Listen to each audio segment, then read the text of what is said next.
الحمدللہ رب العالمین والصلاة والسلام علی سید المرسلین اما بعد فاعوذ باللہ من الشیطان الرجیم بسم اللہ الرحمن الرحیم۔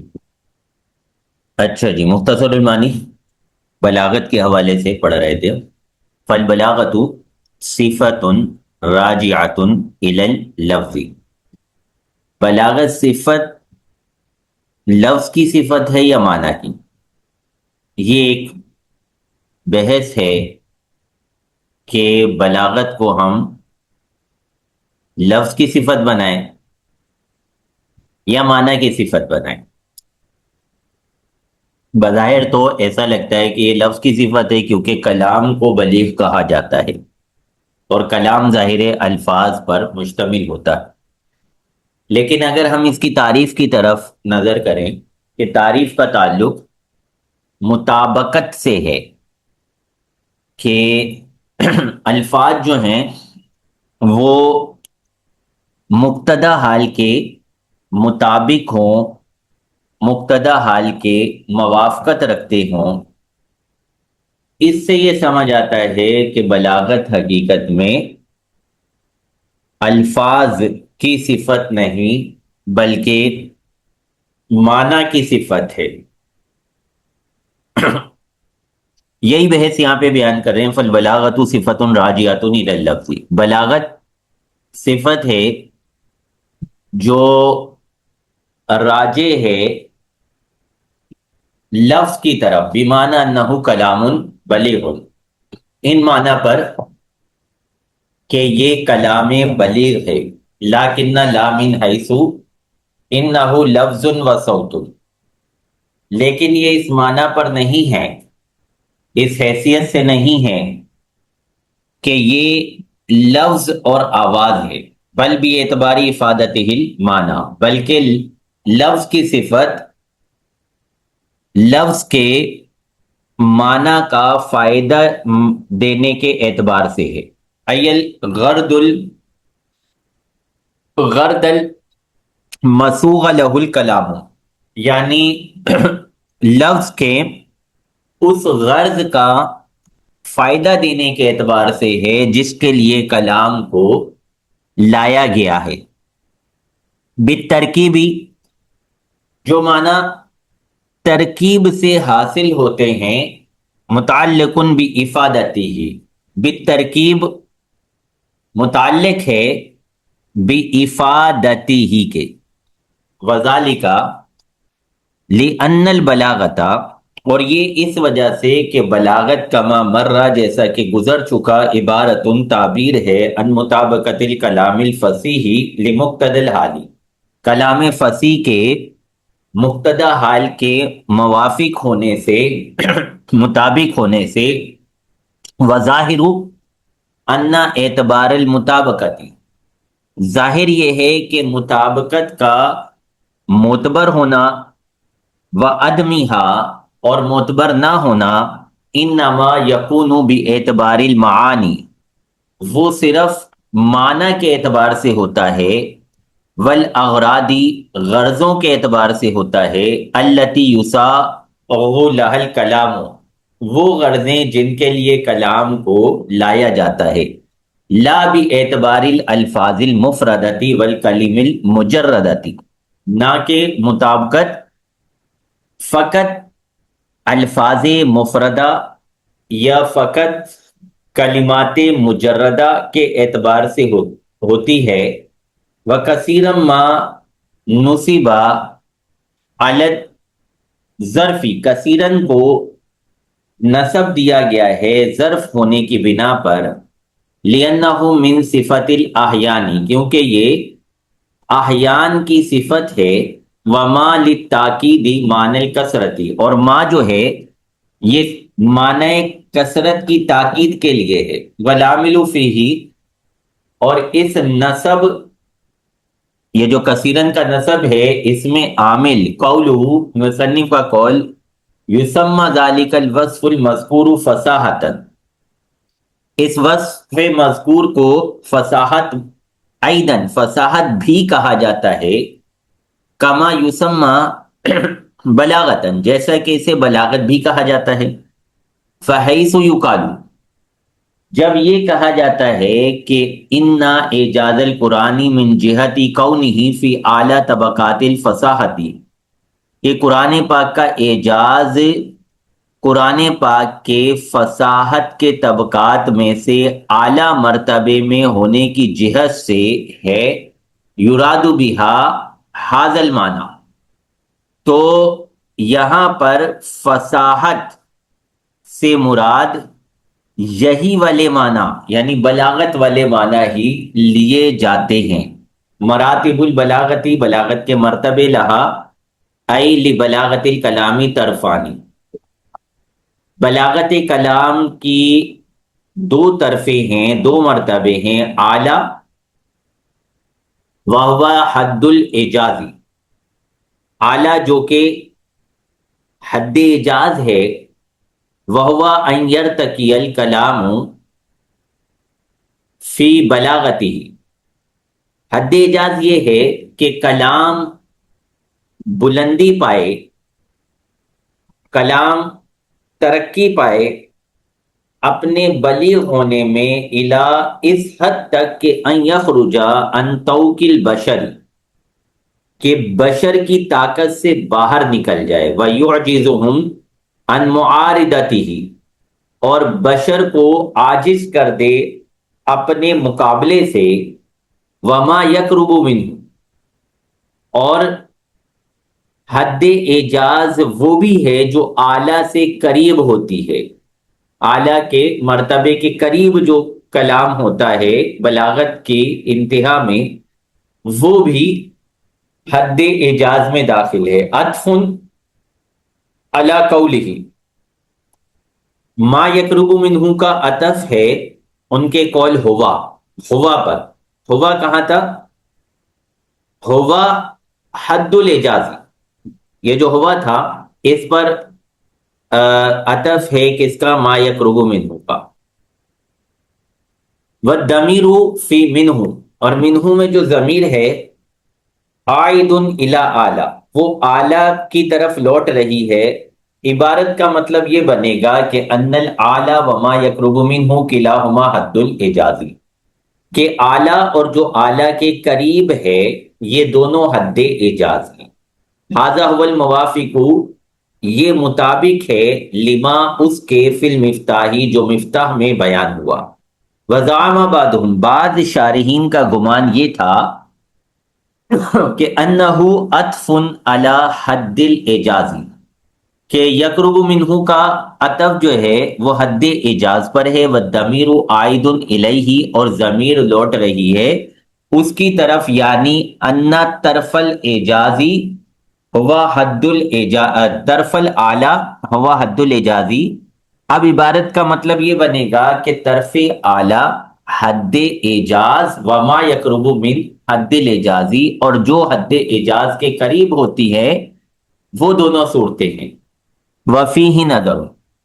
یہ جو بعض شارحین کا گمان ہے اس میں خرابی ہے، کیوں؟ لأن القریب من حد الاعجازی، کیونکہ حد اعجاز سے جو قریب ہوگا، لا یکون من طرف الاعلی، وہ طرف اعلی سے نہیں ہوگا۔ قد اوضحنا ذالک فی الشرح، اس بات کی وضاحت ہم نے شرح میں یعنی متول میں کر دی ہے۔ واسفل، اور دوسری طرف ہے اسفل، وہو ما اذا غیر الکلام عنہ، اسفل وہ ہے کہ جس سے کلام کو الی ما دونہ، اس سے کم مرتبے کی طرف لایا جائے، ای الی مرتبۃ، یعنی ایک مرتبے کی طرف لایا جائے، یا ادنا منہ، جو اسفل سے ادنا ہو، وانزل، اور اسفل سے انزل ہو، التحق الکلام، تو کلام جو ہے وہ مل جائے گا، کس سے مل جائے گا؟ یہ آگے آ رہا ہے، وَإِن كَانَ صَحِيحَ الْإِعْرَابِ عِندَ الْبُلَغَاءِ، اگرچہ اعراب کے اعتبار سے وہ کلام صحیح ہوگا، لیکن بلاغا کے نزدیک وہ کلام مل جائے گا کس سے بھی؟ اصوات الحیواناتی، جانوروں کی ان آوازوں سے، التی تصدر، جو نکلتی ہیں، ان محالہا، اپنے مقامات سے بحسب ما یتفقو، اس کے مطابق جو بھی اتفاق ہو جائے، من غیر اعتبار اللطائف والخواص الزائدتی، بغیر کسی لطائف کے اعتبار کے، بغیر کسی خواص زائدہ کے اعتبار کے، علی اصل المرادی، اصل مراد پر، وبینہما، اعلی حد اعجاز اور اسفل، حد اعجاز اور اسفل کے درمیان، ای بین الطرفین، یعنی دونوں طرفوں کے درمیان، مراتب کثیرۃ متفاوتۃ، بہت زیادہ مختلف مراتب ہیں، بعدہ اعلی من بعد،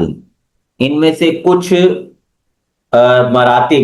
کچھ مراتب سے اعلیٰ ہیں، بحسب تفاوت المقاماتی و رعایت الاعتباراتی، مقامات کے مختلف ہونے اور اعتبارات کی رعایت کے اعتبار سے، والبعد من اسباب والبعد من اسباب الاخلال بالفصاحت، اور فصاحت میں خلل ڈالنے والے اسباب سے دور ہونے کے اعتبار سے، وتتبعها ای بلاغت الکلام وجوہ آخر، بلاغت الکلامی، بلاغت کلام کے کچھ اور وجوہ بھی تابع آتی ہیں، سول مطابقتی والفصاحتی، مطابقت اور فصاحت کے علاوہ، تورث الکلام حسنن، جو کلام کو حسین بنا دیتی ہیں، وفی قولہ تتبعها جو انہوں نے کہا، اشارتن، یہ اشارہ ہے، الی، اس بات کی طرف کہ ان تحسین هذه الوجوہ،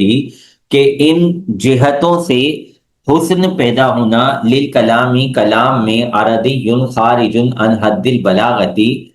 عارضی ہے، خارج ہے بلاغت کی تعریف سے، وَإِلَىٰ أَنَّ هَٰذِهِ الْوُجُوهَ، اور اس بات کی طرف بھی اشارہ ہے کہ یہ جو صورتیں ہیں، انما تعد محسنتاً، انہیں محسن قرار دیا جائے گا، بعد رعایت المطابقتی والفصاحتی، مطابقت اور فصاحت کی رعایت کے بعد، وجعلها تابعۃ للبلاغت الکلامی، اور انہیں تابع قرار دیں گے بلاغت کلام کے، دون المتکلمی، نہ کہ بلاغت متکلم کے، لأنها لیست مما یجعل المتکلم متصفا بصفت، کیونکہ یہ جو وجوہ مذکورہ ہیں، یہ ان صورتوں میں سے، ان کیفیات میں سے نہیں ہے جن کے جو متکلم، جن میں سے کسی صفت کے ساتھ متکلم متصف ہوتا ہو۔ البلاغت فی المتکلم، البلاغت فی المتکلم ملکۃ یقتدر بها، بلاغت فی المتکلم کا مطلب ہے ایسی صلاحیت جس کے ذریعے قدرت حاصل ہو جاتی ہے، علی تالیفی کلام بلیغ، کلام بلیغ کے مرکب کرنے پر، ترتیب دینے پر، فعلما مما تقدما، تو جو باتیں پہلے ہو چکی ان سے یہ بات معلوم ہوئی کہ ان کل بلیغ کلامن کانا او متکلمن، کہ ہر بلیغ چاہے کلام ہو یا متکلم، علی استعمال اللفظ المشترکی فی معنیہ، لفظ مشترک کے اپنے دونوں معنی پر استعمال کے اعتبار سے، او علی تعویل کل ما یطلق علیہ لفظ البلیغ، یا پھر جس پر لفظ بلیغ بولا جاتا ہے، ہر اس کی تعویل پر، ہر بلیغ فصیح ہے، لأن الفصاحت ماخوذۃ فی تعریف البلاغت مطلقا، کیونکہ فصاحت کو لیا گیا ہے، رکھا گیا ہے بلاغت کی تعریف میں مطلق طور پہ، ولا عکس، اور اس کا عکس نہیں ہے، ای بالمعنی اللغوی، یعنی معنی لغوی کے اعتبار سے عکس نہیں ہے، ای لیس کل فصیح بلیغا، یعنی ہر فصیح بلیغ نہیں ہوتا، لجوازی، اس بات کے ممکن ہونے کی وجہ سے کہ ان یکون کلام فصیح غیر مطابق لمقتضی الحال، کہ کوئی کلام فصیح ہو لیکن مقتضا حال کے مطابق نہ ہو، وقضا یجوز، اور اسی طرح یہ بھی ممکن ہوتا ہے کہ این یکون لأحد ملکتن کہ کسی کو صلاحیت حاصل ہو، یقتدر بہا، جس صلاحیت کے ذریعے اسے قدرت مل جاتی ہو، علی التعبیری، عبارت لانے پر، عن المقصودی، مقصود کے بارے میں، بلفظ فصیح، لفظ فصیح کے ساتھ، من غیر مطابقت لی مقتد الحالی، بغیر مقتدا حال کی مطابقت کے۔ علما ایدن، یہ بھی معلوم ہوا کہ ان البلاغت فی الکلام مرجعها، کہ بلاغت فی الکلام کا مرجع کا مطلب کیا ہے؟ ای ما یجب ان یحصل، یعنی وہ چیز کہ جس کا حاصل ہونا واجب ہوتا ہے، حتی یمکن حصولها، یہاں تک کہ اس چیز کا حصول ممکن ہو جاتا ہے، کما یقال مرجع الجود الی الغنا، جیسا کہ کہا جاتا ہے کہ سخاوت کا مرجع مالداری ہے، الی التحرز الی الاحتراز عن الخطاء فی تادیۃ المعنی المرادی۔ اچھا جی، مرجع کیا ہے بلاغت کا؟ بلاغت کا مرجع ہے معنی مرادی کی ادائیگی میں خطا سے بچنا، وَإِلَّا، اگر ایسا نہ ہو، لربما ادى المعنى المراد بلفظ فصیح غیر مطابق لمقتضى الحال، تو کبھی معنی مرادی ادا ہو جائے گا ایسے لفظ فصیح کے ساتھ جو مقتضی حال کے مطابق نہیں، فلا یکون بلیغا، تو یہ کلام بلیغ نہیں ہوگا، وإلی تمییز الکلام الفصیح، اور مرجع ہوتا ہے کلام فصیح کو ممتاز کرنا، عن غیرہ، غیر فصیح سے، وإلا، اگر یہ مرجع نہ ہو، لربما اورد الکلام مطابق لمقتضی الحال غیر فصیح، تو پھر کلام جو کہ مقتضی حال کے مطابق ہے وہ غیر فصیح وارد ہو جائے گا، فلا یکون بلیغا، تو یہ بلیغ نہیں ہوگا، لوجوب الفصاحت فی البلاغت، بلاغت میں فصاحت کے واجب ہونے کی وجہ سے، ویدخل فی تمییز الکلام الفصیح من غیرہ، اور اس تعریف میں کلام فصیح کا غیر فصیح سے ممتاز کرنا بھی داخل ہو جاتا ہے، تمییز الکلمات اچھا، تمییز الکلام الفصیح من غیرہ میں داخل ہو جائے گا، تمییز الکلمات الفصیحۃ من غیرہا، کلمات فصیحہ کا غیر فصیحہ سے ممتاز کرنا بھی، لتوقفہ علیہا، کلام فصیح کے کلمات فصیحہ پر موقوف ہونے کی وجہ سے، والثانی، اور جو دوسری بات ہے یعنی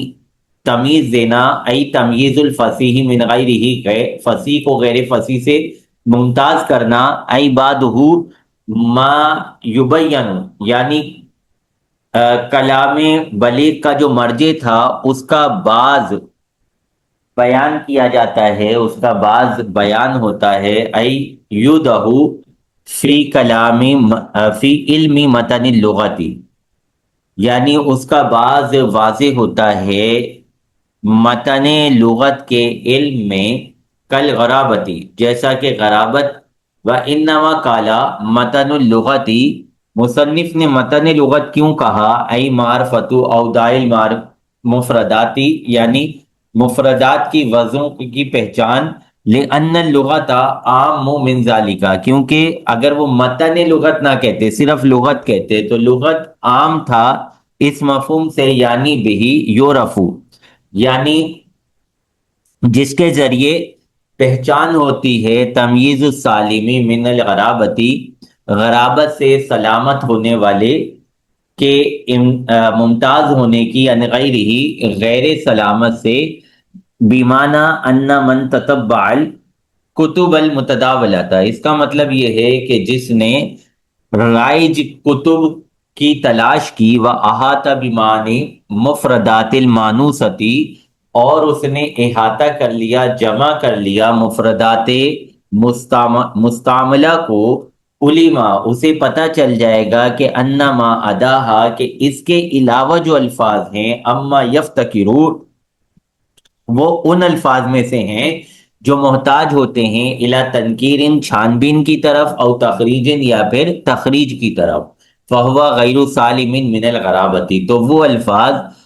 غرابت سے سلامت نہیں۔ وبہذا تبین فساد ما قیلا، اس ہماری اس تشریح سے واضح ہو گیا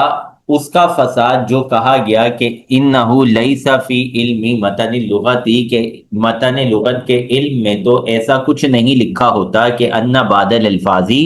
کہ کچھ الفاظ یحتاج محتاج ہوتے ہیں فی معرفتی اپنی پہچان میں، الی اس بات کی طرف کہ ان یبحث عنہ، کہ ان کی تلاش کی جائے فی الکتب المبسوطتی فی اللغتی، لغت کی بڑی بڑی کتابوں میں، او فی علم التصریفی یا پھر علم تصریف میں، کا مخالفتی، اچھا کچھ جو ہے وہ معلوم ہوگا علم تصریف میں، کا مخالفت القیاسی، جیسا کہ مخالفت قیاس، اس بھی یورفو، کیونکہ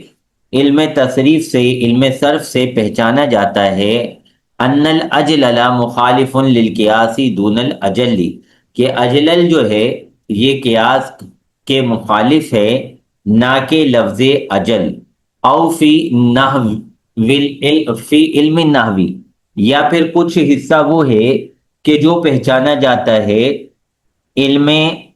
نحو میں، کا دوف تالیفی، جیسا کہ دوف تالیف، و تاکید لفظی اور تاکید لفظی، او یدرکو بالحسی، کچھ حصہ وہ ہے جو پہچانا جاتا ہے، جو جانا جاتا ہے حس سے، کتنافری، جیسا کہ تنافر، اس بھی یورفو، کیونکہ حس سے ہی پہچان ہوتی ہے کہ ان المستشجرہ متنافر، کہ مستشجر لفظ متنافر ہے، دونا مرتفعین، مرتفع لفظ کے علاوہ، وقذت تنافر الکلماتی، اسی طرح تنافر کلمات، وہوا ای ما یبین فی العلوم المذکورتی، ہوا سے مراد یہ ہے کہ جو کچھ واضح ہو جاتا ہے، بیان کر دیا جاتا ہے علوم مذکورہ میں، او یدرک بالحس، یا پھر حس کے ذریعے جان لیا جاتا ہے، فالضمیر عائد الی ما، تو ضمیر لوٹ رہی ہے ما کی طرف، ومن زعم، جس کا گمان یہ ہے کہ انہ عائد الی ما یدرک بالحس، کہ یہ ضمیر لوٹ رہی ہے ما یدرک بالحس کی طرف، فقط سہا سہون ظاہرن، اس نے بالکل واضح غلطی کی ہے، ما عدد تقیید المانوی، تو اس کے علاوہ تقیید مانوی ہے، از لا یورفو بتلک العلوم، کیونکہ اسے ان علوم میں نہیں پہچانا جاتا، ولا بالحسی، اور نہ ہی حس سے پہچانا جاتا ہے، کس چیز کو، تمییز السالمی من التاکید المانوی عن غیرہ، تاکید مانوی سے سلامت ہونے والے کلام کو غیر سلامت ہونے والے کلام سے ممتاز کرنا، فعلما، تو پتہ چلا کہ ان مرجع البلاغتی، بلاغت کا مرجع بعدہ، یعنی اس کا بعض، مبین فی العلوم المذکورتی، وہ تو واضح ہو جاتا ہے علوم مذکورہ میں، وبعدہ مدرک بالحس، اور بعض جان لیا جاتا ہے حس کے ذریعے، بقی الاحتراز عن الخطاء فی تادیۃ المعنی المرادی، باقی رہ گیا معنی مرادی کی ادائیگی میں خطا سے بچنا، والاحتراز عن التاکید المانوی، اور تاکید مانوی سے بچنا، فمست الحاجت، لہذا حاجت ہوئی، الی علمین مفیدین لذالک، دو ایسے علموں کی جو اس چیز کو کا فائدہ دینے والے ہوں، فودعوا، لہذا علماء نے وضع کیا علم المعانی، علم معانی کو، للاولی، پہلے اعتراض کے لیے، و علم البیانی، اور علم بیان کو وضع کیا، لثانی، دوسرے اعتراض کے لیے، وَإِلَيْهِ اشارہ بقولہ، اسی بات کی طرف مصنف نے اشارہ کیا ہے اپنے اس قول سے، وَمَا يُحْتَرَزُ بِهِ عَنِ الْأَوَّلِ، کہ پہلے سے جس چیز کے ذریعے اعتراض کیا جائے گا، الْخَطَأُ فِي تَعْدِيَةِ الْمَعْنَى الْمُرَادِ، یعنی معنی مرادی کی ادائیگی میں خطا سے جس کے ذریعے احتراز کیا جائے گا، علم المانی وہ ہے علم معنی، وما یحترز به عن التاکید المانوی اور جس کے ذریعے تاکید مانوی سے احتراز کیا جائے گا، علم البیانی وہ ہے علم بیان۔ وسموا هذین العلمین علم البلاغت اور علماء نے ان دونوں علموں کا نام علم بلاغت رکھا، لمکان مزید اختصاص لہما بالبلاغتی ان دونوں کے بہت زیادہ مختص ہونے کی وجہ سے بلاغت کے ساتھ، و ان کانت البلاغت تتوقف علی غیرہما من العلوم اگرچہ بلاغت موقوف ہوتی ہے ان دو علموں کے علاوہ دوسرے علوم پر بھی۔ ثم احتاجوا لمعرفت توابع البلاغتی پھر علماء محتاج ہوئے، انہیں حاجت ہوئی بلاغت کے توابع کی پہچان کے لیے، الی علم آخرہ ایک اور علم کی طرف، فوضعوا لذالک علم البدیع تو انہوں نے اس کے لیے علم بدیع کو وضع کیا، وَإِلَيْهِ اشارہ بقولہ اسی علم کی طرف اشارہ کیا ہے مصنف نے اپنے اس قول سے، وما یعرف بہ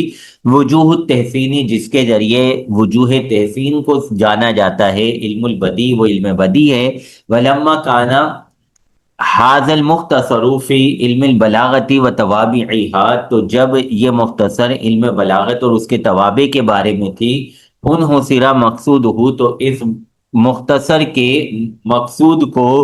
منحصر کر دیا گیا، محصور کر دیا گیا، فی ثلاثتی علوم فنون تین فنون میں، وَكَثِيرٌ مِّنَ النَّاسِ يُسَمَّى الْجَمِيعَ عِلْمَ الْبَيَانِ بہت سارے لوگ ان سارے علوم کو علم بیان کہتے ہیں، وَبَعْضُهُمْ بعض لوگ يُسَمَّى الْأَوَّلَ علم المعانی پہلے کو علم معنی کہتے ہیں، وَالْآخَرَيْنِ اور دوسرے دو کو، یعنی بیان والبدیع یعنی بیان اور بدیع کو علم البدیعی علم بدیع علم البیانی علم بیان کہتے ہیں۔ والثالثۃ اور تیسرا گروہ وہ ہے اور کچھ لوگ وہ ہیں الثلاثۃ علم البدیع جو تینوں کو علم بدیع کہتے ہیں۔ ولا یخفی وجوہ المناسبت اور یہ جو نام رکھے گئے ہیں، کسی نے سب کا نام علم بلاغت رکھ دیا، کسی نے سب کا نام علم بدیع رکھ دیا، تو اس کی جو وجہ تسمیہ بنتی ہے وہ مخفی نہیں ہوتی۔ صحیح ہے جی، مقدمہ مکمل ہو گیا، کل انشاءاللہ فن اول شروع کریں گے۔